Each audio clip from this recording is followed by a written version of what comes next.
Hey all, FrozenFoxy here, coming to you this Sunday, May 8th. It is Mother's Day, so happy Mother's Day to all of your mothers, and happy Mother's Day to you if you are a mother as well. I'm going to be heading into the gym today. I did get a chance to go exploring an Asian market that we have around here.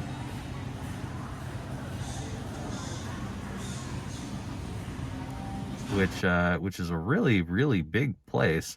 Had a lot of awesome things that I really want to grab, and even had bubble tea or boba tea, depending on where you're from, in a can, which is something that I haven't seen before.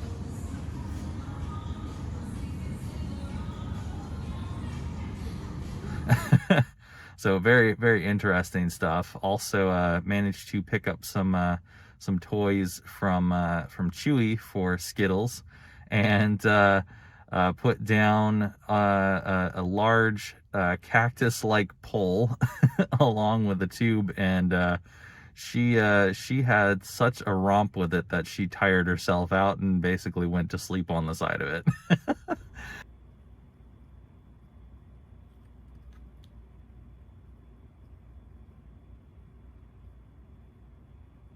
It was pretty great. Anyway, I'm gonna go head into the gym, and I will see y'all later. All right, got another day at the gym done there. Feeling pretty good about that. I actually also, after the Asian market that I had gone to, completely forgot to mention that went to something that was in front of it, which was a Korean barbecue place, which is a lot of fun. If you've never been to a Korean barbecue, they basically have a grill in the middle of the table, and you can either cook the meats for yourself, or at some Korean barbecues, you'll actually have someone come over and cook the meats for you. But that's definitely a lot of fun to go to. Definitely recommend it if you've never been. I feel like there should be a lot more food in games, honestly.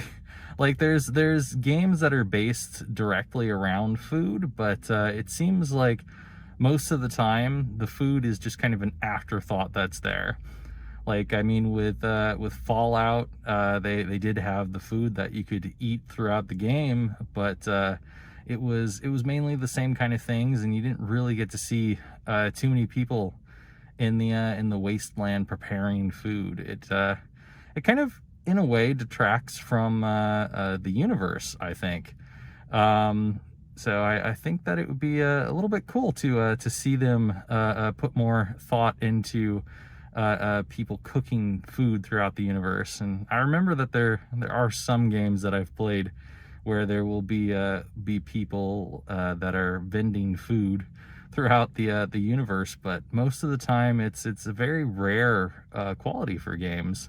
I mean, Bloodstained obviously has a huge cooking system, so there's more attention paid to food there, because it actually affects your character's health and strength and everything that you can do with your statistics in that game. So I do appreciate a game that requires some food. I've heard that the newer Fallout game that I actually haven't played yet, Fallout New Vegas, has a mode where you must drink water and eat food to actually survive. So that might be right along the route of something that I would be interested in.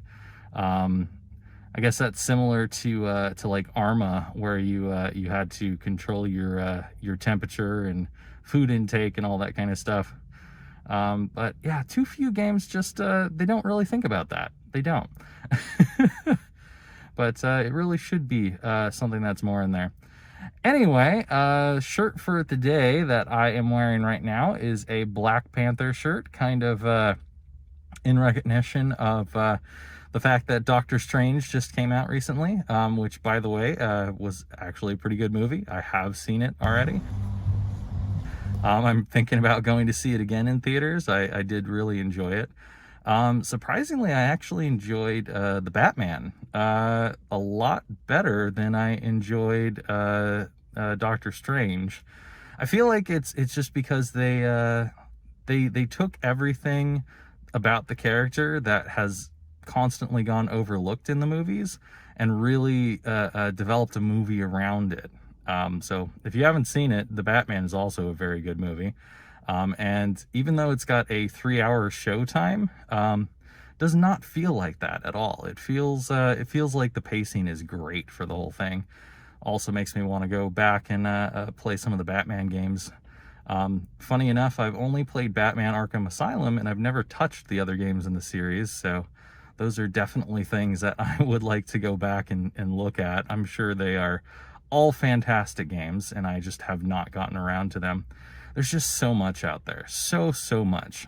I think I looked up how long it would take to beat my entire Steam library at some point, and it was somewhere up in the like 7,000 hours range or something. It was ridiculous. I don't know that I will ever spend enough time to beat everything in my library. And there's a lot of stuff in there that I probably wouldn't be that interested in playing from start to finish anyway. Because it's unfortunate that there's a lot of poor games out there that look good on the surface, and then you get them later and it's like, no, this ain't that great. And I know Steam has that whole return policy with things, but for me, I feel like, you know, these are developers that need to be supported, and they're trying out something new, and they got to put food on the table somehow. So if they aren't experimenting and getting better with it, then you know, we're never going to see more unique games in the future, and we're just going to see a bunch of the same thing over and over again, which I feel has been happening a lot lately. For example, with Breath of the Wild and another of the games that I did play on my channel, which was Shadow of Mordor, it's really basically the same game. You go to towers so that you can actually see the lay of the land, and you just do small quests to expand the area, and you don't really do too much. It's just this wide area that you expand through exploration, which is great, but it feels like it's the same game being repeated over and over with a different skin on it. And I want to see more. I want to see more than just that. And Shadow of Mordor definitely had more story than Breath of the Wild, in my opinion. Especially because that just really had most of its story delivered through short videos, and there wasn't really much that went on in the rest of it. Also, the Shadow of Mordor battle system is a lot more enjoyable than Breath of the Wild. I don't like breaking weapons every 5 seconds. That's just a pain in the ass. It's not a bad game, but as far as a Zelda game goes, it's not a Zelda game. You're missing a lot of the really cool puzzles that build on each other, and places that are locked off because you haven't yet gained something that you can use to get through it, like the hook shot or other various things, like a rock's feather so you can jump, and just little things like that.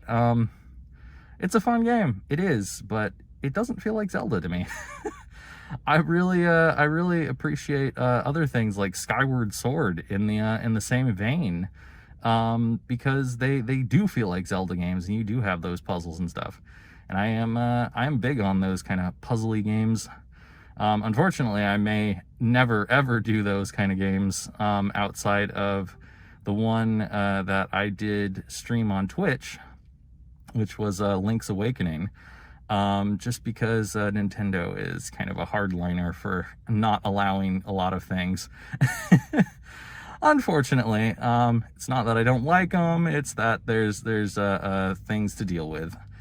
Anyway, for now, I will leave you all, and once again, happy Mother's Day to your moms, and to you if you're a mom too. Bye for now.